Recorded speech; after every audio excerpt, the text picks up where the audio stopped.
Today is February 10th, 2023, and is currently 0650 hours. Reveille was 20 minutes ago. Got my morning shower in, a cup of black coffee, and ready to start the day. For once in what I think may be my entire career as a United States Marshal, I have no investigations ongoing. Officially, anyway. Always something going on around here, but I shouldn't say anything until there is officially something to say. The station is preparing for the upcoming winter season, which begins next week. The final staff rotation is underway, and it's looking like we'll have 53 people on station this winter over. 25 are lifers and 28 new for winter. Each and every one of these new people arrived has had an extensive background check performed, and more than a few were turned away as there was some level of abnormality during the reviews. The NSF, the OPP, and the DOJ have been extra thorough. We've had enough people with forged credentials come through this station already. We're doubling down with the pre-checks. Of course, everything has to go through Ms. Chipperfield and HR to ensure it was above board. Yeah, she decided she's going to spend her winter back in the States. So with Mom not in the house, we can actually let her hair down a bit after she's gone. I contemplated retaking my old office back, but I've grown fond of the one along the administration hall. Alrighty, although I have no formal pressing investigation, we do have various items to cover. Special Deputy Culligan arrived last night to escort Wilford back to McMurdo and then over to U.S. Marshals, who will pick him up and secure him in Christchurch. Getting back to Mudtown from Christchurch will still be possible for several weeks after travel to him once the Scott is shut down. Special Deputy Culligan arrived last night to escort Wilford back to McMurdo and then over to U.S. Marshals, who will pick him up and secure him in Christchurch. Getting back to Mudtown from Christchurch will still be possible for several weeks after travel to him once the Scott is shut down. So you'll still be able to get back in time to hunker down. Palmer's already secured down for the winter with only 12 individuals remaining on station. Special Deputy Cord relayed there has been no additional individuals on station suspected of being moles. In addition, the tourist season has wound down, so no more day trippers get his hair. Wilford is still in a coma, and his condition hasn't changed. They're already prepping a room for him in Christchurch so he can be monitored and try to accelerate his healing process. It was also something of a surprise to hear that Dr. Julian Ambrose will be leaving us. He decided to go back to private practice in the States. He mentioned working down Antarctica for 7 years was more than he had ever thought he would stay.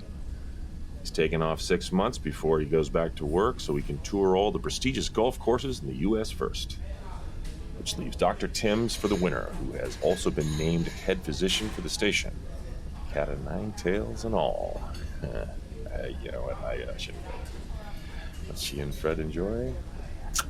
Oh, alright, anyway. The station population is beginning to thin out now. Only 80 or so remaining. Having flashbacks to returning after the crash and just how isolated everything seemed. Now, however, that isolation will be providing us a bit of reprieve against any new attempts being made to come after us. Last item of note. Prior to their departure, Zeke had his team search the station top to bottom looking for anything out of the ordinary. Anything that would have been planted as a surprise. Now, we couldn't get into the Atlas areas, of course, nor the locked-up electrical panel room, but after 4 days, everybody came back with nothing out of the usual having been sighted. I'm still nervous about the decision the team here made. The decision to remain on station despite the threat from Josh Nichols and whomever it is he's representing. None of them have the training to be able to help defend the station in the event of somebody coming in to do harm. My responsibility to do my job and keep everybody safe is more than I envision having to undertake. I've debated asking for additional deputies from Marshal Murphy, but with the winter approaching, it's a decision I won't need to make for another 8 months or so. All right, time to get the day started. Bass Marlowe, Supervisor, U.S. Deputy Marshal, update completed February 10th, 2023, and it's 0700.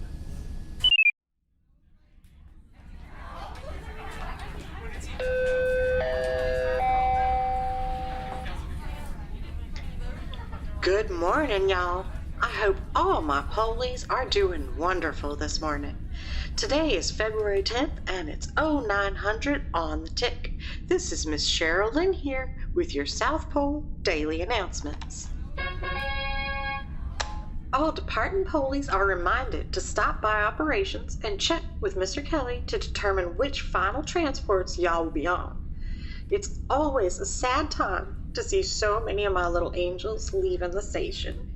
Each and every one of you should be prouder than a mama dog showing off her cute new puppies. Okay, y'all just give me a minute here.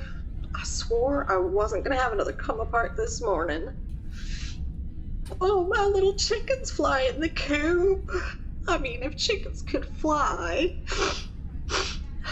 Ducklings, maybe?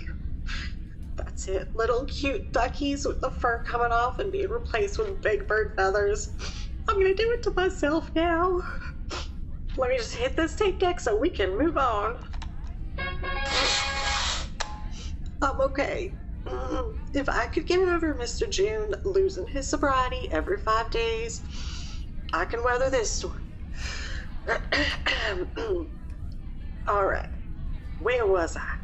Oh, right. Since our last logistics leader was a low-down snake-in-the-grass Boston Yankee spy, Mr. Kelly will be interviewing for a replacement position starting today from 1100 to 1400 in his office.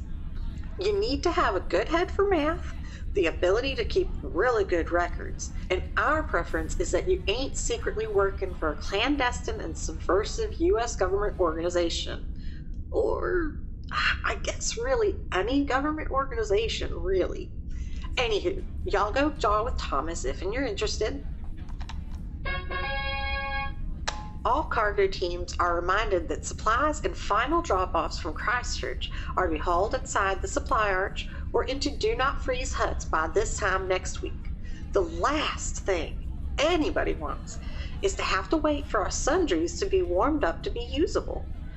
Most y'all don't remember the frozen bathroom paper conundrum of 2017, and those that do, we ain't wanting to repeat that experience. Beginning tomorrow evening and every Wednesday throughout the winter season, Gladys will be hosting a pickup knitting room. Oh, Gladys, I know you didn't. You did not try to start up another knitting group at the craft room. We talked about this, girl. You ain't gonna come down here and try to introduce needlepoint. Y'all just ignore that announcement. Seems Gladys got back into the private stash of Kentucky mash that was supposed to be sent over to Reno Dave's bar. Come on now, Gladys. You're so low with this, you could crawl under a snake's belly. Anywho, today for breakfast, Lunch Lady Alice is whipping up some breakfast burritos, eggs made any old way you want them, waffles and griddle cakes. For lunch, she's got burgers, hot dogs, grilled salmon, and fresh baked bread. Oh, it's gonna be a regular old tailgate party down in the galley. Just don't tell Mr. June where the suds or hooch is at. For supper, we'll be having bacon-wrapped chicken, filet mignon, spaghetti with meat red sauce, or for our vegetarians, squash salad or grilled cheese sandwiches with cream of mushroom soup. Alice is also taking requests for meals to make during the winter season, so get those requests in soon. Next week, our resident mental health specialist, Dr. Sidney Brimmer, will be returning to set up his shop and make sure we all weather the winter storms without any problems this coming season. Just like last season, all police who are renter over and will be required to visit our doctor at least twice a month for your own good health and not getting too worked up. Must be a better way of saying that. Coach Glenn would like to thank all his Ice Picks summer volleyball team for a wonderful season and a down-to-the-wire finish against the McMurdo Mud Dogs for the Antarctica Championship 3 years in a row. After some well-deserved time off, Coach Glenn and team captain Fred Ferguson will begin scouting talent for the winter season intramural and preparation for the 2023 Summer Season Open. Lastly, an announcement and invitation for all winter over to join us in the big gym at 7 p.m. this time next week for the traditional double feature of The Thing and The Shining, projected up on the big screen. All DeWalt's will be free to attend as our chief of engineering, Zeke, has volunteered to take the emergency shift in the arches that night. So there you go. You take care now, my polies. Let's get all them chores taken care of before we settle in for the winter. You have a wonderful and blessed day. Except you, Gladys. That's what you get. Thank you.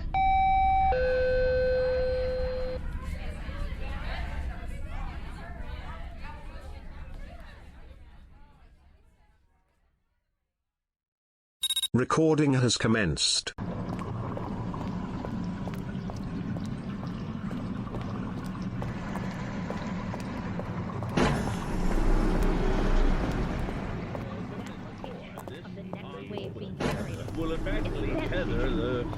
All right, doctors, I'm here. What's this exciting news you have?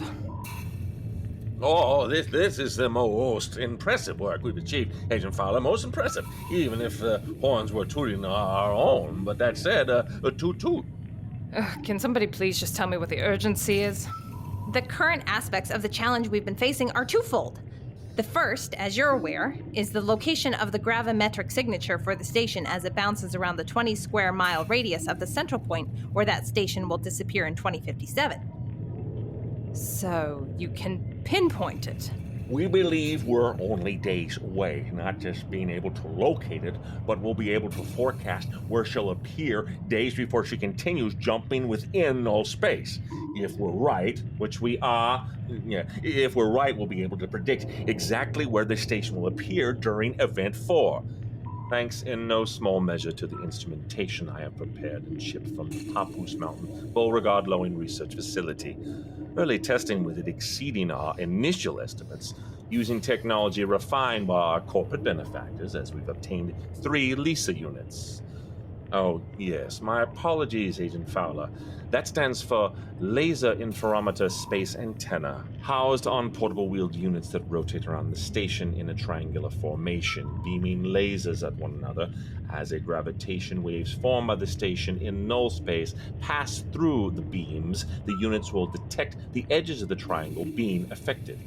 It's detection technology which we at Beauregard Loewen have now perfected, far more in advance than the Magnus 100 prototype detector Fermilab is building in the Bativa labs.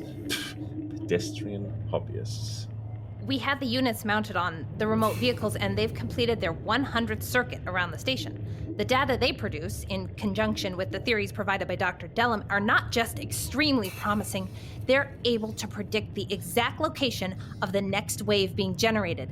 It's been right the last 5 times. Ugh, translation, Gemma, please. All right, okay. So, remember a few weeks back when we said we were hoping to get the appearance location for Event 4 down to roughly 2 square miles from 20? Yes. Confidence is high.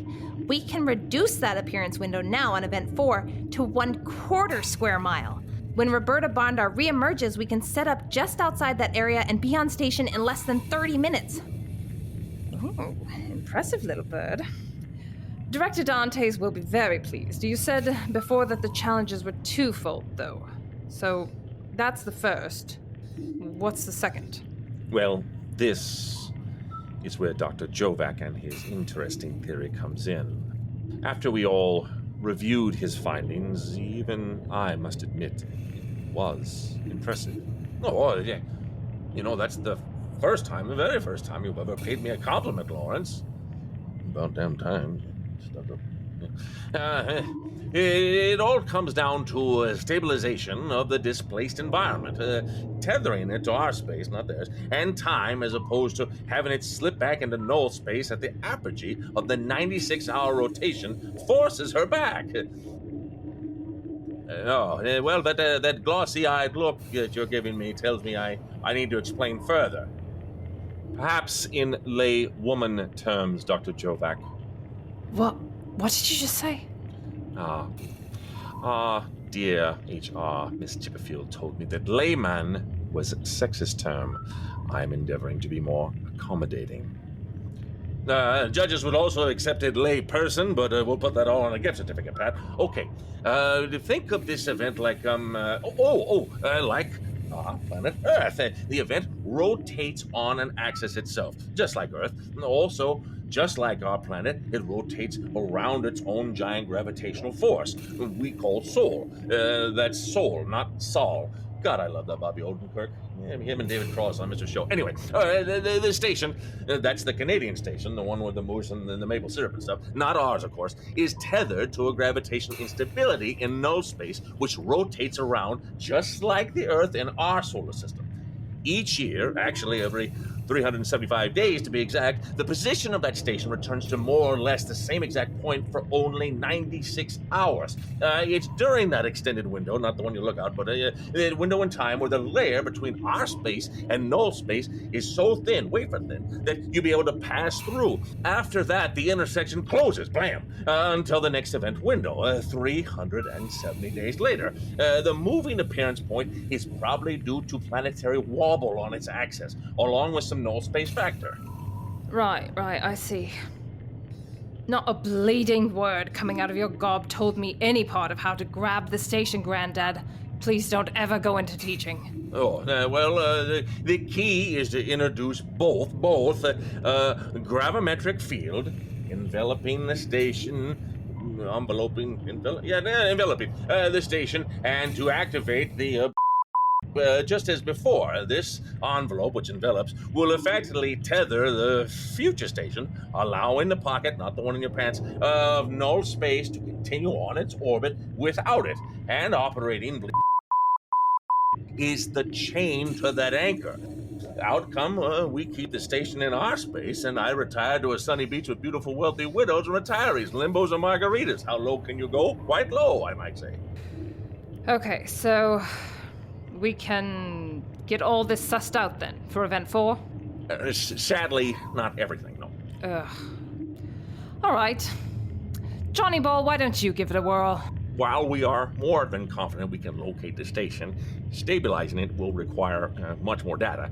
Presently, the combined consensus here is that we need to install additional sensor units inside this station and map its patterns for one more year. After Event 4, if we can get the data obtained, we should be able to make a grab during Event 5. Dr. Wainwright? I'm in agreement, yes. All right then.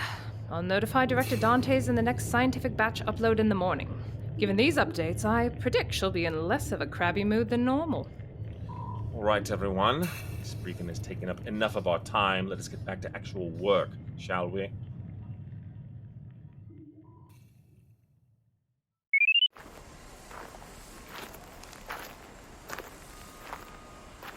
All right, let's go, people. They ain't paying us by the hour.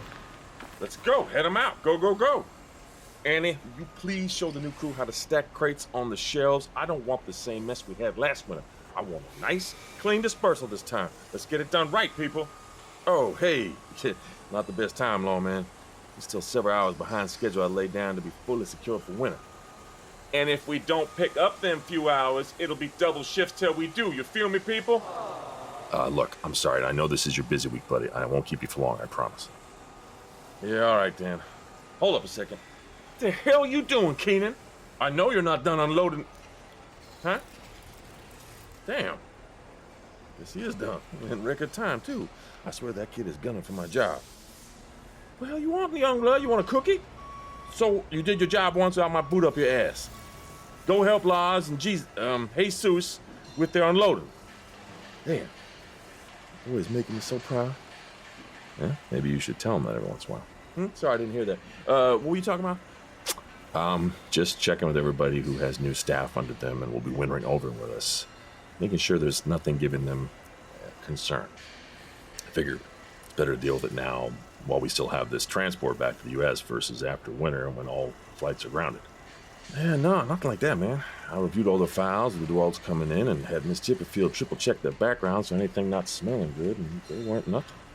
And they know their trades. Answered all my questions correctly. There's nothing that stood out. That's good. Actually, it's great. It's the best news I've heard so far today. Okay, how about you others? I spoke to Mr. Kelly about the Dexters. He said there's only one concern he had about a new administrative staff, but it was more about adjusting to life here on the station instead of anything directed towards us. So we seem good there too. Okay, good. And your Beakers? That's my next stop. Going to be a bit more difficult to judge their credibility. I mean, we have Kendra, and she looks sane on everything over there, but she's only in the dark sector lab. That leaves Ice Cube, Mappo, and ARO labs that can be addressed separately. I could ask Joe back, but for as much as he may know, he is still Atlas, so I can't trust him fully. Well, I'll tell you, Bass, Carl's a good man. A bit out there in the head, maybe. Definitely. Okay, definitely. But I think out of all the Atlas crew, he'd be the one I trust the most. How's about the new doctor, Shepard Delham? Nope. Next to Wainwright, I trust him the least. Really? And why is that? Well, look, there isn't anything specific that I can put my finger on. It's just... it's this feeling I got in the back of my head. Feeling, huh? You mean The Shining? That ain't funny, Bass. You know how I feel about that movie. I saw it once, and I'll never watch another Kubrick movie ever again. Scatman deserved better than an axe in his back 2 seconds in. Damn. Okay, buddy, I'm just teasing. Ain't no shining. More like I said, just a feeling. But he's not fully on the up and up. Well, if it wasn't for the fact we found out he is connected to Atlas, I'd be nervous about him as a scientist in Ice Cube Lab too. But think about it. I've only heard of security like they have on Atlas being present at only the country's most secretive sites. You know, real Area 51 super secret measures. Now, before they let anybody inside to work, you can bet they're getting the second, third, and fourth degree and beyond question. Yeah, I suppose you're right. Look, I'm not saying he's a good person, Zeke, or that he can be fully trusted. And hell, I've only had 2 or 3 words with him since he arrived, and that's really not enough to feel him out. But I seriously doubt he's here for anything other than work at the Ice Cube Neutrino Lab and with Atlas. But you're still going to keep an eye on him, right? Oh, 100%, yeah. What the hell, Reggie? You have got to be more careful with your operating the forklift. Everybody okay? Good. Damn it. Now we're going to be even further behind schedule. Jesus. How are we going to deal with... Oh, hell. Right here, Chief. Working as fast as I can.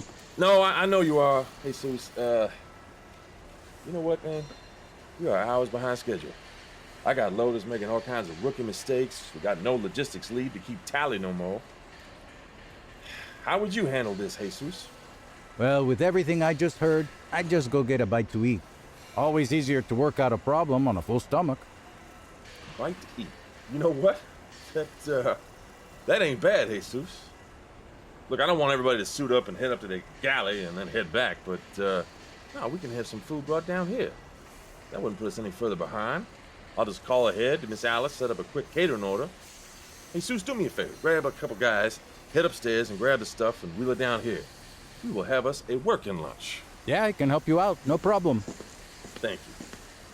Hey, lawman, what is Miss Alice serving for lunch today? Burgers and dogs. Oh, and I think she also has grilled salmon and fresh baked bread.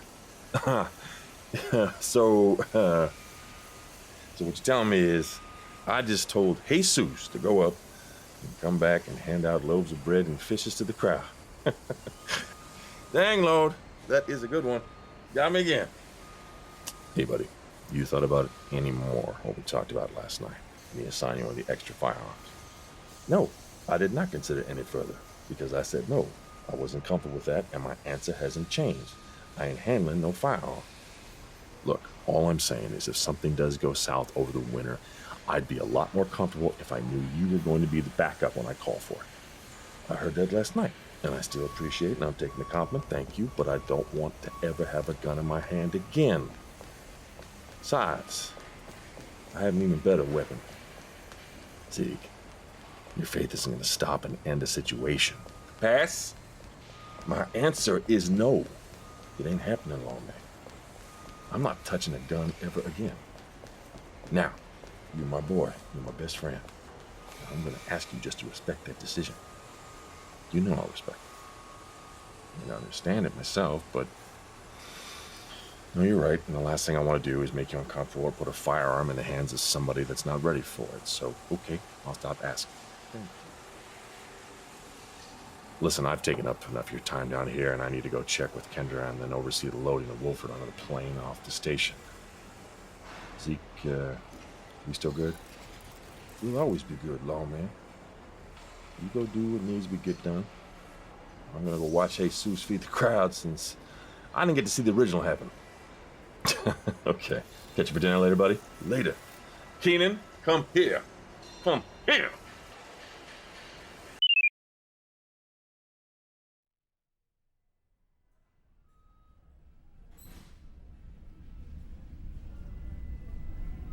Keep the IV stable and fusion pumps locked down. I don't like how that ventilator and oxygen cylinders are seated. I want them strapped down better. Let's get him set up for moving. I want to see his chart from the last 24 hours. I'm not signing off on moving him unless I like what I see first. How's he looking, Doc? It still looks like you shot him, Deputy. Couldn't have been helped given the situation, Doc. He's still on schedule for transport at 1900? Heart rate, BP all unchanged. We have a bit of a battle with sepsis, but that seems to have been resolved. No more issues with post-op infections, so he has that going for him. You still transporting with him? Leaving the station for good? Yes, indeed. Paperwork is all taken care of. I've made an offer on a house in Pacific Palisades, which was accepted, and I'm taking 6 months off before reporting to my new assignment at UCLA Santa Monica to play every course on my wish list, starting with the Riviera Country Club. Okay, chart looks good. Dr. Chow, please take a fresh set of vitals before we begin moving him. Francis, please radio out to the C-130 and make sure they're set to receive him. And the station. Who offloaded these supplies? They're not being stored in... You know what? It's not my problem any longer. Somebody please make sure Dr. Timms is aware of this. She's chief of medicine now. The station? Yes, Deputy Marshal. I'm leaving for good. 7 years is more than enough time spent down in Antarctica. Okay, let's move him carefully to the transport gurney. Deputy, take order that backboard handle under him, please. Thank you. And 3, 2, 1. Okay. Perfect, people. Lock him down, and thank you. Well, I must admit, it's going to be different without you here on the station. You mean people stop trying to kill you every 3 months? So you'll actually listen to your chief of medicine and do what they tell you to do? You'll actually show up to your scheduled medical follow-up on appointments without somebody having to drag you in? Oh, no, I figured that part would still be more or less the same, just wouldn't have the same fun dodging as I do with you. Huh. Well, now you have to deal with the hot Irish temper of a woman who doesn't take kindly to people on station missing appointments there, Deputy. I wish you all the luck with that one, son. Trust me, you are going to need it. What's the latest with Wolford's condition? Sorry, Deputy Marshal, you know the drill. I'm not able to go into specifics of the patient to anybody other than the immediate family, and that holds true even with law enforcement. All I can say is that it's looking favorable he'll make it to Christchurch, where they have an excellent trauma ward and will be able to give him the treatment we lack here. One of my special deputies, Bill Culligan, is here to formally take possession of the prisoner. Patient? Both. If he was conscious, I'd be heading down with you to the formal transfer. With him still in a coma, it won't be necessary. We have a cargo plane and doctors from Christchurch all set to give him a check and then move him to New Zealand. All on the taxpayer's nickel. Oh, don't worry about transporting him safely, Deputy. I hear Agent Fowler will be accompanying us. What? Not that I expect Mr. Wolford to exit his coma en route, but should that happen, we can sedate him. He's strapped down fairly well for the ride, and I'm sure, like you, she'll be more than happy to put more bullets in him. Now I think I should be going on the transport. Deputy, myself and everybody from medical, except Catherine and 2 winter-over nurses, are going with Mr. Wolford. We have the medical staff from McMurdo, along with the New Zealand contingent there to oversee as well. She won't pull anything. You don't know her like I do. Be that as it may, you're perfectly fine to stay here. In fact, given that you're overdue to have somebody try to kill you again, I prefer you do remain here, quite honestly. Do you know what it is she's picking up? No, and honestly, I wasn't interested enough to ask. You have to do that yourself. She wouldn't tell me regardless, whatever it is. Okay, people, he's ready to go. Wrap that thermal blanket around him before we get to the airlock, and then I want Zeke Stewall to help us get him down the external stairs. Deputy Marshal, it's been eventful being your doctor this past year and a half. Listen, do an old man a favor and stop almost getting killed, huh? The amount of paper we have to fill out each time is ridiculous. Take care, Doc. I still hate you. And it's always music to my ears. All right, let's wheel him out. Dr. Timms, Deputy Marshal, you ready for all this? being the chief of medicine, I assure you, Deputy, I have all the appropriate training and have graduated all my schools with the highest Not that. marks. I have no doubt in your qualifications, Doctor. I'm talking about being the head physician. It's a huge responsibility. You'll be the one calling all the medical shots going forward. I'm ready for the responsibility, Deputy. Although, if you don't mind me saying, you seem to have something weighing on your mind. Anything you want to get off your chest? We're heading into the winter months. Things can get a bit hectic during this time. I've spent 2 winter overs on station, Deputy. I still suspect there's something else bothering you. There may be trouble heading our way. A great deal of trouble is going to push the medical team to its limit. You care to elaborate? That sounds serious. Another time. Sorry, Doctor. I don't mean to. Just sorry. Deputy, sometimes, when you worry about something, you worry over something that may never happen. So then, you worry over nothing. If something should happen, worrying about it beforehand just doubles that worry. So, maybe you should try relaxing some? Bass, Shug. Oh my lord.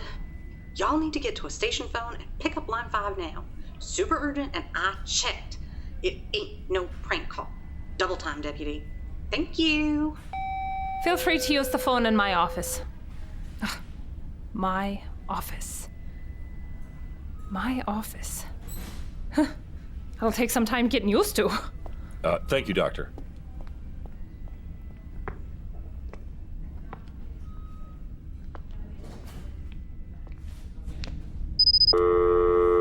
Supervisory Deputy Marshal Marlowe. Please hold for the President. You're connected, Mr. President. Deputy Marshal Bass Marlowe? Yes, sir, Mr. President. Marlowe here. Excellent. I wanted to call you myself to give you the good news. Good news, sir? Great news, son.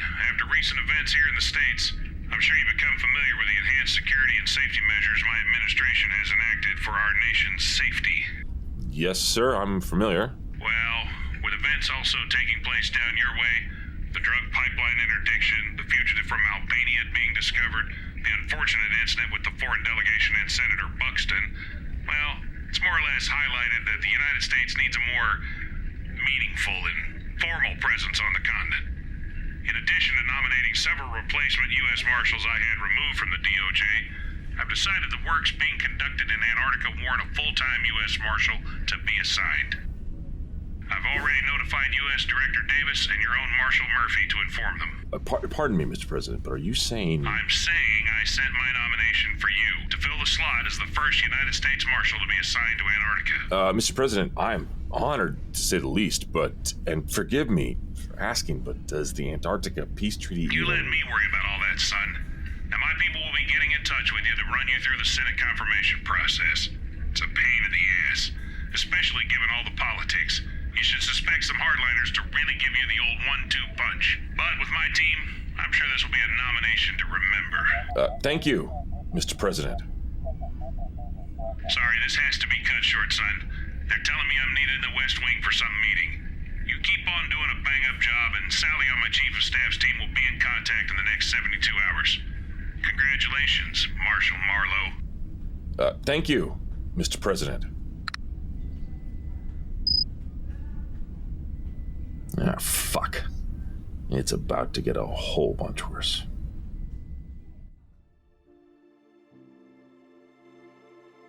This is Brian Bradley. Thank you for listening to our show. We are commercial-free and able to do so thanks to our amazing sponsors.